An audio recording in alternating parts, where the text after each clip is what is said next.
Então fala nação, beleza? Vamos aqui para mais um vídeo, chega mais, já se inscreve aí, ativa o sino, deixa o like, porque agora a gente vai ver aqui mais um pouco da repercussão da goleada do Flamengo sobre o Vitória de 8-0. Vamos ver aqui que os antes ficaram assombrados com o Flamengo, rasgaram elogios, porque essa foi a maior goleada da história dos pontos corridos. Vamos começar vendo aqui a reação do Felipe Melo, depois veremos outros comentaristas falando sobre essa grande goleada do nosso Mengão, certo? Créditos na descrição. E agora a gente vai reagir juntos a essa vitória e aos antes falando do Flamengo. Vamos ver. Eu falei que se continuasse desse jeito aí ia ser uns 8, né? Eu acho que vai ser 8 mesmo, hein? Bobear passa, hein? Que loucura.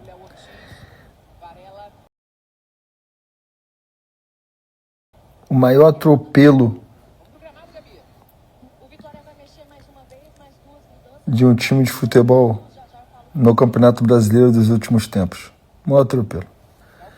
Assim, foi 7-0, mas os caras não passaram do meio campo. O Vitória não passou do meio campo. E, rapaziada, eu falei do Matheus Pereira, que fez o gol para mim, considerado um dos gols mais bonitos do campeonato. Mas o gol que o Pedro fez agora é sacanagem. O cara deu um elástico e cavou. Isso pra mim é o mais bonito do campeonato. Que isso, cara. Aprendam uma coisa, pessoal, pelo amor de Deus. Não venham jogar no Maracanã contra o Flamengo. Não venham jogar no Maracanã contra o Flamengo. Não fica esperando todo mundo atrás da linha da bola, esperando, porque o time do Flamengo é muito bom. Vocês vão tomar de 8. Tentem pelo menos marcar mano a mano, marcar alto, alguma coisa. Não deixe os caras ficar tocando para um lado e para o outro, que os caras são muito bons. Cara, que máquina, meu irmão. Que máquina.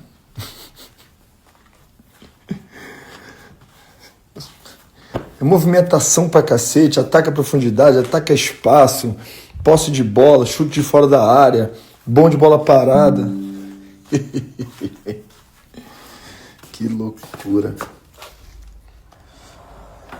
Todos os jogos da rodada. Muito bem. Ontem no Maracanã, conforme eu falei, a gente viu o que viu, né? O Flamengo massacrando o Vitória por 8-0. Um gol atrás do outro. A hora que você começou a ver gol, eu falei, cara, acho que vai ser 10. Não foi 10, sei lá por quê, mas o Flamengo não tirou o pé, jogou o tempo todo a Vera, e aí é uma esse gol aí muda chuva tudo. Muito de no golaços começo do Flamengo. Com Samuel Lino jogando pra caramba, assistência, gol, fez tudo. E olha só as maiores, a gente vai, daqui a pouco a gente mostra as maiores goleadas. Deixa a gente rodar os gols aí, enquanto o Mauro fala sobre esse recital palmeirense, Mauro. Não, flamenguista. Flamenguista. O Flamengo do Palmeiras foi só uma vitória. Do Flamengo, sim, foi um recital. E aí? Essa pressão alta, né, que o time faz sempre, né? Ontem ela funcionou muito bem, aí os gols foram muito rápidos. Isso aí já desnorteou o Vitória, né? É importante frisar que o Vitória não tinha tomado mais do que 2 gols no campeonato em nenhum jogo. No máximo, tinha tomado 2 gols. O Vitória empatou com o Palmeiras. O Palmeiras estava com o time reserva, mas quase venceu, estava 2-0. O Cruzeiro empatou lá no Barradão também, não conseguiu vencer. O Botafogo empatou no Rio com Vitória, sem gols. Então, não era uma galinha morta. É um time que está ali na zona do rebate brigando, mas um time que tomando poucos gols. Tem 2 técnicos que montam seus times a partir da defesa. Antes o Carpini, agora o Carille, que foi demitido após a goleada. Segunda demissão dele, né? Por derrota no Maracanã em 2019. O Flamengo meteu 4-1 no Corinthians. Isso. E ele foi demitido também. Foi um grande jogo do Bruno Henrique. O Gabriel estava até suspenso. E o Flamengo fez os gols no começo e realmente aí eu acho que desnorteou completamente o adversário. A grande virtude foi manter o pique da remada. Tivesse jogo no meio de semana, não jogaria assim. Ia dosar a energia. É a questão do calendário, do excesso de jogos. Compromete o rendimento, o espetáculo. Você tem que fazer uma administração maior. Ficou 5 dias sem jogar e agora 6 até o jogo contra o Grêmio. Então o time se preparou bem para esse jogo, né?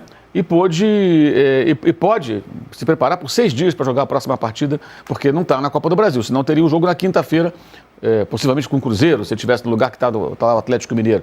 E aí, certamente, ele iria colocar outra escalação inicial, ia mesclar mais o time hoje, uns hoje, outros na quinta-feira, alguns vão repetir. Muda completamente, né? É outro cenário. Essa goleada, eu acho que ela tem muita conexão com essa situação do calendário. E aí o Pedro inspirado, o Samuel Lino deu quase 4 assistências, né? Que tem uma com o gol do Luiz Araújo, que ele faz toda a jogada, mas o Pedro resvala na bola. Então a assistência do Pedro, antes da finalização do Luiz Araújo. Mas a jogada foi toda dele, no meio de 3, 4 adversários. Né? Foi uma grande atuação. O Pedro muito bem, a Arrascaeta muito bem. Enfim, todos jogaram bem, foi uma partida bem atípica. E uma vitória assim, que assusta bastante, né? Tem vários memes, inclusive tem um meme muito engraçado até de um torcedor do Grêmio, que ele postou logo depois do jogo, ele ligando para a companhia aérea, eu quero cancelar um voo. Não, é do Grêmio, cancela, não precisa viajar e tal, até brincando. O torcedor do Grêmio ia fazer uma brincadeira. Claro que não é assim, domingo pode ser completamente diferente, o jogo no Maracanã. Mas foi de fato, não é nem um cartão de visita, o cartão de visita foi dado antes, a classificação sobre o Inter como aconteceu, mas uma demonstração de muita força do time. Só acho que o torcedor não deve criar expectativa de que vai ser assim mais vezes, que isso é uma situação atípica, isso não acontece toda hora, é raro. E a partir da volta da data FIFA, o Flamengo vai ter jogos um em cima dos outros. Quarta, domingo, quinta, terça, sábado, aquela coisa, né, de Copa Libertadores e Brasileiro, tudo amontoado. E aí o desempenho certamente vai ser outro. O próprio Felipe Luiz falou sobre isso na coletiva ontem. Eu acho que é a pura realidade. Vamos colocar na tela aí as maiores goleadas da história dos pontos corridos na tela. Essa é a maior de todas, Flamengo 8, Vitória 0. Antes disso, tivemos em 2003 o Goiás metendo 7-0 no Juventude. Em 2003 também o Bahia perdendo para o Cruzeiro por 7-0. E em 2004 o São Paulo vencendo o Paysandu por 7-0. Então as maiores goleadas da história dos pontos corridos. E esse placar também entrou no top 5 das maiores goleadas do Brasileiro desde 71. Agora vamos colocar aí a outra tela. São as maiores goleadas aí considerando... Esse jogo de 81 eu estava lá. Jogo de 81, Flamengo geral, 8 a 0 no Fortaleza. Você tinha 15 anos, Mauro. Estava nesse jogo. Não, tinha um pouco mais. Minha primeira vez na geral foi em 78, o Flamengo meteu 9-0 foi essa que você tinha 15 na anos. Portuguesa. Eu tinha 15 anos. Essa que você tinha 15 anos. Aí esse aí eu já era um pouquinho mais velho. Estava na geral também, 8-0 do Fortaleza, uma noite de calor, lembro bem disso aí. Calor danado, 8-0. As maiores goleadas, Corinthians 10, Tiradentes 1 em 83, 84 Vasco 9, Tunaluso 0, Flamengo 8, Fortaleza 0 em 81, 82 Guarani 8, River do Piauí 0 e agora Flamengo 8, Vitória 0. Danilo, tem uma diferença, acho que dessas outras todas vitórias. Basta ver o tempo que demorou, né? Basta ver o tempo que demorou, acho que isso é muito importante. E nós estávamos falando desses outros confrontos aí, de times que estavam em prateleiras muito diferentes, né? Então, quando o Corinthians ganha do Tiradentes do Piauí, era o Corinthians e era o Tiradentes do Piauí. Ou mesmo quando o Vasco ganha do Tunaluso, ou o Flamengo do Fortaleza, em 81. Não era este Fortaleza, claro, reestruturado da primeira divisão. Era o Fortaleza, que era um time muito mais fraco. O que aconteceu ontem foi, me parece, um pouco diferente. Campeonato por pontos corridos, times da mesma divisão, e o Flamengo é inapelável e joga como se estivesse jogando um campeonato estadual contra um time pequeno. Não, o Flamengo fez um domínio, mas eu acho que a circunstância do jogo favoreceu muito esse atropelo. Você fazer 2-0 tão rápido, você simplesmente deixa o time do Vitória completamente desnorteado. Eu vi a entrevista do Kaiser depois, ele não sabia nem como explicar. Ele falou, não, a gente tomou gol e quando a gente foi ver, já não tinha mais como correr atrás. Então a circunstância muda e realmente eu acho que do que a gente viu aí, me parece que essa diferença agora é a menor, né? Entre o Vitória não é tão abaixo como você falou das outras equipes. E aí tem um ponto também que a gente tem que levar em consideração, são algumas circunstâncias de jogo. Por exemplo, o Vasco ganhou de 6 do Santos. Claro que eu não estou querendo comparar o Vasco com o Flamengo, nem o Santos com o Vitória. Mas no jogo seguinte o Vasco já não conseguia nem tocar a bola do mesmo jeito. Então, claro, o Flamengo vem numa toada muito boa, ganhou de 8-0 do Vitória, continua como favorito, fez um recital, golaço atrás de golaço, mas o jogo contra o Grêmio vai ser duro de novo, se o Grêmio conseguir segurar 20, 30 minutos de partida. Então, o Campeonato Brasileiro proporciona isso. Na sua enquete, já aproveitando para falar um pouco da sua enquete sobre espanholização, alemanização, de quem tem o favorito ou não, eu acho que a grande diferença ainda, pelo menos por enquanto, do Campeonato Brasileiro é que a gente ainda vê os times do Z4 conseguindo desafiar os times do G4 de alguma maneira, coisa que não acontece ou acontece com extrema raridade, é muito raro acontecer isso na Inglaterra, na Alemanha, na Espanha. Aqui no Brasil ainda acontece e a gente está vendo cada vez menos isso acontecer, né? E esse 8-0 foi um sinal. Mas foi um grande recado, uma grande partida do Flamengo, sobrando com respostas importantes de todos os jogadores. Então acho que a torcida do Flamengo tem motivos para ficar bem animada. E na próxima rodada, o cenário é favorável para o Flamengo, né? Recebe o Grêmio e o Palmeiras vai jogar contra o Corinthians, que tem sido o calcanhar de Aquiles do Palmeiras nessa temporada, fora de casa. Então a gente tem uma possibilidade de ver o Flamengo abrindo um pouco mais de distância em relação ao Palmeiras, para a gente ver como vai ser essa perseguição aí o resto do campeonato. Agora, Arnaldo, vou falar uns números para você entrar na conversa aqui. O Flamengo, comandado pelo Felipe Luiz, chegou a 44 gols marcados em 20 jogos. É uma média de 2,2 gols por jogo. A defesa sofreu apenas 9 gols. 9 gols até agora. O saldo de gols é de 35. E são 23 gols a mais do que o vice-líder Palmeiras. Então, o que eu quero dizer, o Flamengo não só tem mais pontos, como nos critérios de desempate, ele goleia, ele massacra qualquer outro.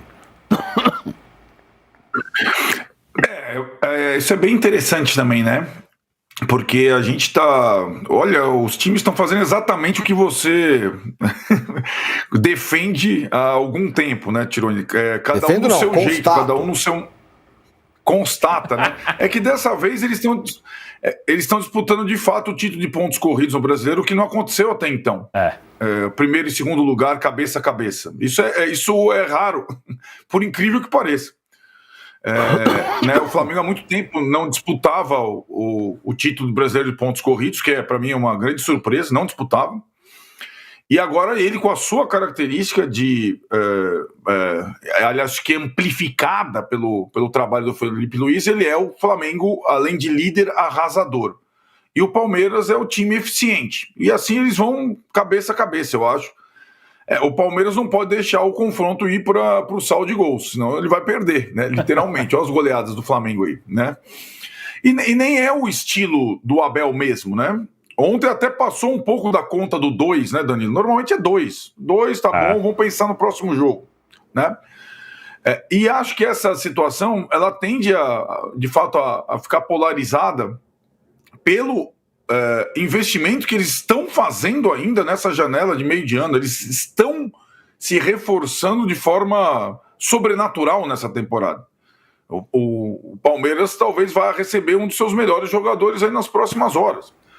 Então a tendência é que eles continuem e fiquem ainda mais fortes na medida que o segundo turno se desenrolar, né?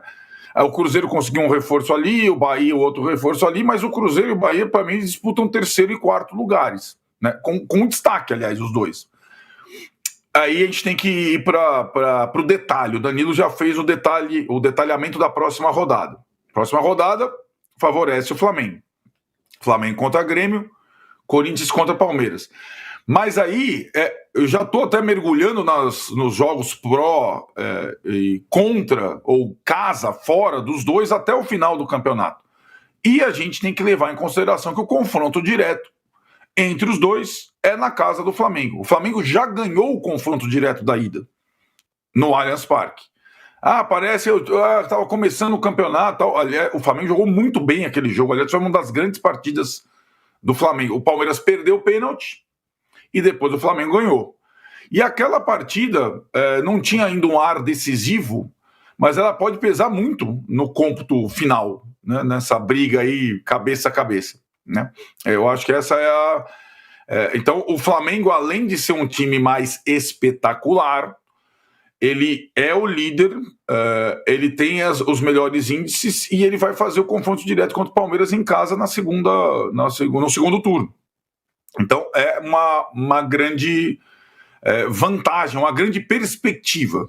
E no outro torneio que os dois disputam, eles só se encontrariam numa eventual final, como aconteceu lá em Montevidéu. Aí, Tironi, mata-mata, depende muito da circunstância. embora os dois tenham sobrado na fase anterior da Libertadores, acho que foram os dois que sobraram, né? O Palmeiras porque definiu no primeiro confronto, lá no Peru, e o Flamengo porque foi superior, muito superior como visitante no segundo confronto. Aí eu já não acho que seja tão fava contada essa final antecipada entre os dois na Libertadores. Acho que é um pouco diferente, mas eles têm boas chances também de decidir o torneio sul-americano pelo nível de elenco que eles têm, né? E também considerando que, por incompetência dos dois, os dois estão eliminados da Copa do Brasil. Nem o Palmeiras quis ser eliminado pelo Corinthians, mas muito pelo contrário, e nem o Flamengo quis ser eliminado pelo Atlético, embora o Felipe Luiz tenha colocado um time alternativo em alguns momentos da etapa da Copa do Brasil. Hoje, você vendo os elencos, eles teriam condições de lidar com as três frentes, mas daí entra o que o Mauro falou. Para você ter excelência em jogos, não dá para ter jogo a cada 42 horas. E Palmeiras e Flamengo, embora ainda tenham jogos atrasados no Brasileiro, eles vão ter algumas semanas mais leves, em que os times podem até desempenhar melhor do que eles vêm fazendo. Essa é a expectativa, que ainda melhore o Flamengo, que ainda melhore o Palmeiras. Não vão ter mais, né? Não vão ter mais essas semanas.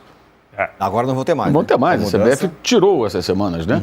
E assim, é importante frisar o seguinte: quando um time como o Flamengo, como o São Paulo, prioriza outra competição e põe um time misto na Copa do Brasil, ele não sabe que a Copa do Brasil vai ser decidida depois das outras competições. Sim. Se soubesse, talvez tivesse outra alternativa, outra forma de pensar. Não, o Flamengo certamente. Ou seja, é bizarro. Não, você poderia pensar, não, peraí, se eu chegar até aqui, depois só vou resolver isso depois do Brasileiro, depois da Libertadores, da Sul-Americana. Vamos fazer uma forcinha. Então vamos fazer uma força aqui, porque depois a gente pode ganhar esse negócio também, lá perto do Natal, né? Mas não, mudaram no meio do caminho. Eu acho que é importante frisar que, independentemente do dinheiro, teve um técnico uma vez que falou que com um time de 200 milhões ele faria o Rapa, né? Ele ia passar o rodo, ganhar todo mundo. Ganhou nada. Certo treinador muito badalado, o subestimado, dizem inclusive. O Felipe Luiz é um técnico que não comanda o time profissional há menos de um ano. Teve seus erros. A derrota para o Central Córdoba teve culpa dele também. A derrota para o Santos foi uma vergonha, aquela atuação. O Flamengo já fez teve algumas flamengadas esse ano. A primeira fase da Libertadores foi tétrica, uma classificação dramática num grupo fácil até. Mas o trabalho dele, quando você vê atuações como contra o Chelsea no Mundial e o jogo como o de ontem, contra o Internacional, tem que ser também destacado, né? Um cara que está há pouco tempo na função, porque o time joga, né, cara? O time joga, ele está conseguindo fazer o time pressionar, de fato, recuperar a bola. Você vê a mudança de comportamento do Pedro. Não é só o Pedro põe os gols que faz, ele participa jamais do jogo. Já mudou toda aquela confusão, o esporro em público e tal. Aquilo, de certa forma, parece que foi equacionado, né? E o cara, a gente sempre fala, o Pedro, se ele participar mais do jogo sem bola, vai ser um atacante melhor, isso é óbvio, né? Então, acho que tem esse ponto importante, né? E o Samuel Lino ontem foi, assim, bem impressionante. Desde o primeiro jogo ele começou bem, ele é o contrário dos pontas que geralmente chegam e cruzam aleatoriamente, jogam na área. Ele sempre observa e busca um passe, seja um cruzamento, seja uma bola rasteira, ele sempre busca um passe. Ele é muito lúcido quando chega naquela zona do campo. É um atacante de um nível acima. Não dá para comparar, por exemplo, ele com o que produziu o Cebolinha todo o tempo que está no Flamengo. Também veio da Europa, mas você pega o Cebolinha e pega o Samuel, é totalmente diferente. O Cebolinha teve momentos, né? E nunca justificou o investimento elevado que foi feito nele. Esse rapaz, em pouco tempo, você vê que ele produz muita coisa, gera muito jogo. Agora, não esperem dele, né? Tem que falar isso, que tem cada idiota em rede social, que ele faça uma porrada de gols, que ele não é um número 9, né, meu amigo? Ele é um 11. Sobre isso que você falou sobre o Pedro, ele fez um hat-trick, tem reportagem aqui no UOL, né? Fez o hat-trick e passa dos 100 gols como o maior artilheiro do novo Maracanã. 3 gols ontem, então passou da marca dos 100, atingiu 102 gols. Ele é o maior artilheiro do Maracanã desde a reforma da Copa do Mundo, considerando o período, esse período que eu te falei após a Copa do Mundo. Ele está entre os 10 maiores goleadores da história do estádio, considerando todas as fases. Você viu, o saldo de gol do Flamengo é de 35 gols, né? É isso, 35. Qual o segundo melhor ataque do campeonato? Cruzeiro. É o Cruzeiro. Tem 34 gols. O saldo do Flamengo é maior do que o número de gols marcados pelo segundo colocado. Aí a tabela do Campeonato Brasileiro. E você falou também do Samuel Lino, participou de 5 gols na goleada do Flamengo. Tinha disputado 7 jogos sem nenhum gol marcado, com apenas uma assistência. Isso até o jogo de ontem. Ontem, o cara Mas pode jogou 6, na demais. verdade, né? Que o gol do Luiz Araújo, a jogada toda dele, que eu falei, o Pedro, ele resvala na bola. Então a assistência, para efeito estatístico, vai para o Pedro. Mas se o Pedro nem toca na bola, ela chega no Luiz Araújo ali. Eu acho que um pouco... Vamos ouvir só antes o Felipe Luiz falando do Samuel Lino e também do Pedro, e aí eu boto vocês para falarem. Sobre o Lino, acho que não vale o que pagamos nele, acho que ele vale o dobro ou o triplo, na minha opinião. Jogador fantástico. E se você olhar o preço dos pontas determinantes no mercado, você vai ver que é outro patamar, né? E tem um jogador desse nível, que estava no Atlético de Madrid, foi titular do Mundial em alguns jogos. Escolher vir para o Flamengo, um privilégio muito grande tê-lo aqui, e que não importa os gols, hoje ele fez, claro que importa, né, para ele, mas eu falo, sabemos o que ele dá à equipe, o que ele pode oferecer para a equipe é muito importante, a chegada dele, também para levar o nível tanto do Cebolinha do Michael, que estão competindo por posição com ele. E do Pedro, como eu falei na outra coletiva, é um jogador que dentro da área é o jogador mais frio que eu já conheci, que eu já joguei junto. Ele tem muita calma na frente do goleiro, ele olha muito bem, ele é onde ele se sente confortável, ele parece que ele está brincando dentro da área, né? Então, tentar aproximar o máximo possível ele dentro da área. Aí o Felipe Luiz falando do Pedro, com quem ele teve aquele entreveiro, me parece que está tudo resolvido. É isso que eu ia falar, eu acho que essa questão do Pedro é bom a gente destacar também, porque o Felipe Luiz, como disse o Mauro, não tem 1 ano de trabalho ainda, e ele enfrentou essa polêmica toda, que é uma polêmica difícil para um treinador ter que manejar. Queria, só um parênteses, até a forma como ele se posicionou nesse negócio, falando Ele abertamente foi do duro, jogador. ele foi firme, ele foi dentro do Pedro, como a gente fala, né, na gíria. E ele conseguiu administrar de uma maneira muito boa a ponto de o Pedro estar jogando, que está jogando de novo. E esse é um ponto ali que a gente ia ficar de olho, né? Porque ficou sempre um burburinho depois. Será que o Pedro está jogando bem? Será que o Pedro vai entender? Será que o grupo vai comprar? Será que... E a gente estava sempre de olho, porque isso é um ponto que a gente fica observando depois que o técnico tem esse tipo de problema. Então, eu acho que esse é algo que a gente tem que destacar do Felipe Luiz. E outra coisa que a gente vai lembrar aqui no News, no Posse, durante a programação do UOL, a gente sempre falava, o Flamengo produz, mas às vezes não consegue transformar isso em vantagem, não consegue fazer gol, falta ter fome, e o Flamengo está conseguindo superar esses problemas também. Então, o Felipe Luiz, em um curto espaço de tempo, mostra soluções para problemas diferentes, tanto na questão tática quanto na questão de administração de elenco, o que é muito importante, porque ele é jogador, ele já foi jogador a vida toda, passou a ser chefe dos caras e é totalmente diferente. É completamente diferente ele ser jogador, ser parceiro, por mais líder que ele fosse, se ele fosse o capitão, não ia ser a mesma coisa do que ser o treinador. E aí, a partir do momento que ele vai, toma essa posição e consegue passar por tudo isso, é um excelente sinal do Felipe Luiz. Galera, é isso aí. Esse foi o vídeo, né? Muito interessante. Muito bom também, né? Ver jogos como esse. Acho que até para quem não torce para o Flamengo, deve ter ficado assim impressionado. Deve ter gostado de assistir, né? Acho que aquela pessoa que não é clubista, que gosta do bom futebol, deve ter amado assistir esse jogo, né? Independente de ser torcedor do Flamengo ou não. Porque a forma que o Flamengo jogou foi algo espetacular. E esse Samuel Lino, cara... ele é bola. Esse cara joga uma barbaridade. O que ele vai fazer no Flamengo nessa temporada, eu acho que vai ser algo assim surreal. E eu acho que não vai demorar para ele estar na seleção brasileira. E eu acho até que ele deveria ter sido já chamado agora, né? Se esse jogo tivesse acontecido antes da convocação, possivelmente o Ancelotti tinha convocado ele, né? Mas como ele estava com números ainda um pouco ali tímidos, acho que o Ancelotti não convocou. Mas nas próximas, eu acho que provavelmente ele vai ser convocado, porque ele é um cara muito diferenciado. A forma que ele joga é muito fácil. Parece que ele tem muita frieza na hora de tomar decisão. Ele não toma decisão apressada, entendeu? É como o próprio Mauro falou aí no vídeo. Ele não é daqueles pontas que chega ali na linha de fundo e cruza. Só isso aí, é só isso aí. Os pontas aqui geralmente fazem isso. Ponta e lateral. Mas ele não. ele sempre procura o mais óbvio, ou mais... tipo assim, ele sempre toma a decisão correta. Se é pra tocar, ele toca. Se é pra driblar, ele dribla. Se é pra cruzar, ele cruza. Mas ele não tem aquele nervosismo, sabe? Ele consegue jogar com facilidade. Ele tem aquela frieza e tem aquela visão correta do jogo, né? Aquele jogador que tem a leitura certa. E tem que lembrar que ele chegou há pouco tempo, né? Então o entrosamento não tá ainda naquele jeito, né? Não tá aquele entrosamento perfeito para ele saber para onde que o Pedro vai, para onde que o Arrascaeta vai, para onde que o Plata vai. Não tá ainda. Mas ele já, pela sua experiência, né, de Europa e pela qualidade dele, ele já consegue ter uma visão muito apurada e isso facilita muito para ele, né? Facilita muito para ele e pro Flamengo também, né? Que ele produziu muito. Então, foi uma noite de gala do Flamengo e dele, né? 5 participações, 2 gols, 3 assistências. Então, parabéns aí pro Flamengo, parabéns pelo Lino. Que jogaço, cara, que jogaço. Não tem como você não se render. É um time que joga dessa maneira, é impossível.